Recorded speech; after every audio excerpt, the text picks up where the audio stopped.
નમસ્કાર મિત્રો, આવતીકાલથી રાજ્યમાંથી વરસાદનું જોર ઘટશે, પણ આગામી 12 કલાક દરમિયાન રાજ્યમાં કડાકા ભડાકા સાથે ધોધમાર વરસાદની મોટી આગાહી કરાઈ છે.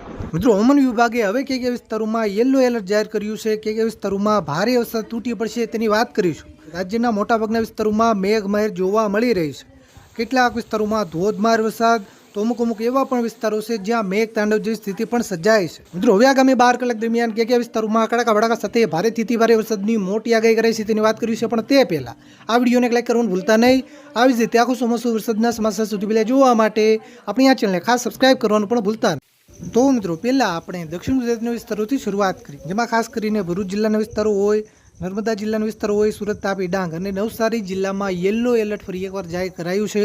એટલે કે આ વિસ્તારોમાં મધ્યમથી ભારે વરસાદ પડવાની શક્યતા વધારે છે. મિત્રો, મધ્ય પૂર્વ ગુજરાતના વિસ્તારોની વાત કરીએ તો મધ્ય પૂર્વ ગુજરાતમાં આગામી 12 થી 24 કલાક દરમિયાન ખાસ કરીને મહીસાગર જિલ્લાના વિસ્તારો હોય, પંચમહાલ, દાહોદ, વડોદરા અને છોટાઉદેપુર જિલ્લામાં યલો એલર્ટ જાહેર કરાયું છે.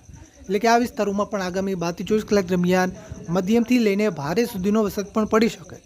અમદાવાદ, આણંદ અને ખેડા જિલ્લામાં હળવાથી મધ્યમ વરસાદની આગાહી કરાઈ છે. મિત્રો, ઉત્તર ગુજરાતના વિસ્તારોની વાત કરીએ તો ઉત્તર ગુજરાતના પણ અમુક વિસ્તારોમાં આજે વરસાદી માહોલ જામી શકે, જેમાં ખાસ કરીને અરવલ્લી જિલ્લામાં યલો એલર્ટ છે. એટલે કે આ વિસ્તારોમાં મધ્યમથી ભારે વરસાદ પડવાની શક્યતા છે. સાબરકાંઠા, મહીસાગર અને ગાંધીનગર જિલ્લામાં હળવાથી મધ્યમ વરસાદની આગાહી કરાઈ છે. બનાસકાંઠા અને પાટણ જિલ્લાના વિસ્તારોમાં આજે કોઈ મોટી શક્યતા નથી. એકલ દોકલ ટૂંકા વિસ્તારોમાં સામાન્ય ઝાપટા પડી જાય, બાકી કોઈ મોટી શક્યતા નથી. મિત્રો, કચ્છના વિસ્તારોની વાત કરીએ તો કચ્છના વિસ્તારોમાં આગામી 12 થી 24 કલાક દરમિયાન વરસાદની કોઈ મોટી શક્યતા નથી. આગામી દિવસોમાં પણ કચ્છના વિસ્તારોમાં તાપ તડકો જોવા મળશે. વરસાદની શક્યતા ખૂબ જ ઓછી છે. મિત્રો, હવે સૌરાષ્ટ્ર વિસ્તારોની વાત કરીએ તો સૌરાષ્ટ્રમાં ખાસ કરીને અમરેલી, બોટાદ, ભાવનગર અને ગીર સોમનાથ જિલ્લાના કોઈ એવા ટૂંકા વિસ્તારો ત્યાં સામાન્ય વરસાદ પડી શકે. એકલ દોકલ સીમિત વિસ્તારોમાં સામાન્યથી મધ્યમ સુધીનો વરસાદ પણ પડી શકે.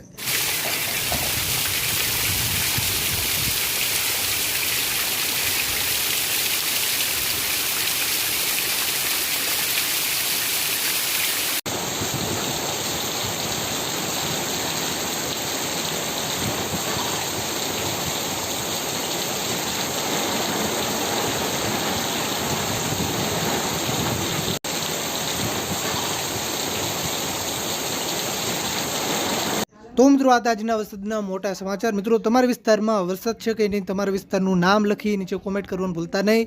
આ વિડીયોને તમારા બધા જ ગ્રુપમાં શેર કરજો, જેથી બધા ખેડૂત મિત્રો સુધી માહિતી પહોંચે. વિડીયોને લાઈક કરવાનું ભૂલતા નહીં. આપણી આ ચેનલને ખાસ સબસ્ક્રાઇબ કરવાનું પણ ભૂલતા